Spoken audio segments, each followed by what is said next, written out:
Let me ask you something.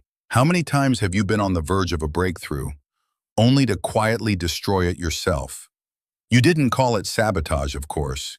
You told yourself it wasn't the right time. You said you weren't ready. Maybe you even convinced yourself you didn't really want it anymore. But deep down, you knew. You knew you just threw away something precious, and you don't even know why. This is the hidden pattern, the silent assassin inside you, the part of you that fears your own potential more than it fears failure. Philosopher Soren Kierkegaard once said, "Anxiety is the dizziness of freedom." And he was right, because real freedom, real change, terrifies us. It forces us to stand on the edge of a cliff and realize that from here on, there's no one to blame, no one to hide behind. So instead, we choose the prison we already know. Think about it.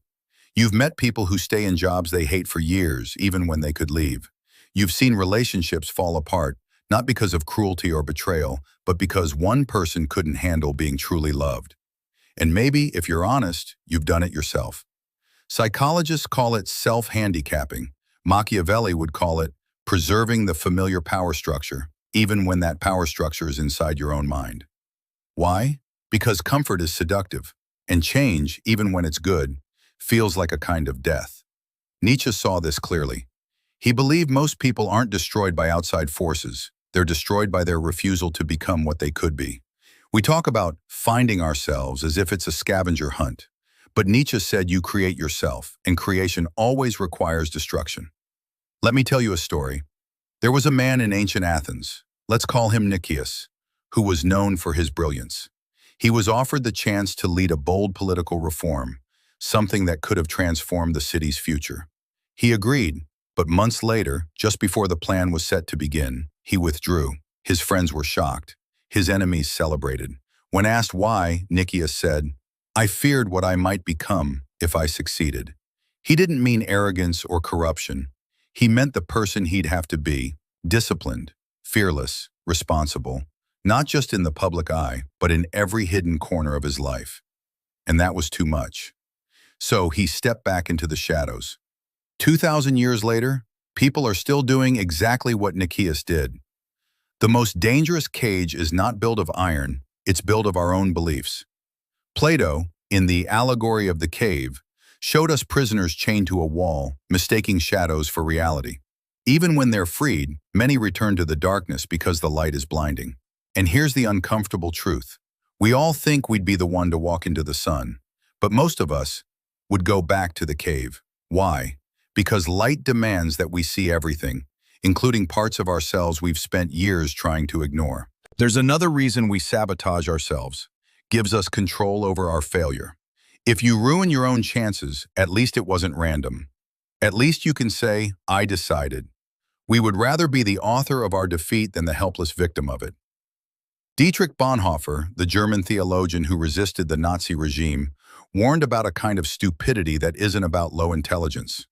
It's about willfully refusing to see the truth because the truth demands responsibility. Self-sabotage is exactly that. It's knowing you could live differently and choosing not to. Here's the twist. Self-sabotage isn't just about fear of failure. Sometimes it's fear of isolation. You've grown up in a certain social world, friends, family, colleagues, all of them shaped by the same limits. If you break through those limits, you risk outgrowing them. You risk standing alone. The crabs in a bucket metaphor isn't just about other people pulling you down. Sometimes, you're the crab holding yourself back, so you don't leave the bucket at all. Carl Jung would say you're clinging to your persona, the mask you've worn for so long that you've mistaken it for your skin. But there's more to you. Much more. And the cost of meeting that deeper self is shedding the mask, even if it tears a little.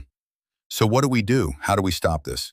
The answer isn't just work harder or stay disciplined. The answer is brutal honesty. You have to look at the moments you've ruined your own chances and say, "I did that, no one else." You have to ask, what am I afraid of becoming? And then, you have to take one small step toward becoming it anyway.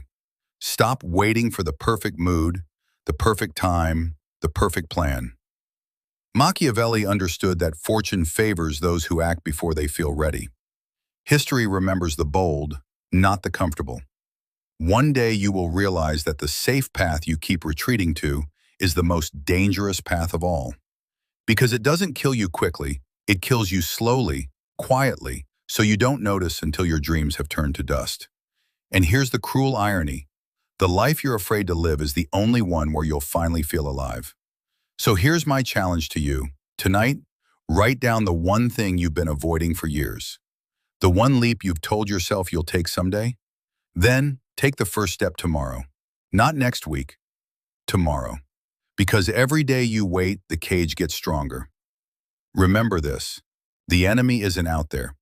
It's not the economy or bad luck or other people. The enemy is the part of you that whispers, stay small, stay safe, stay the same. And the day you stop listening to that voice is the day you finally become free.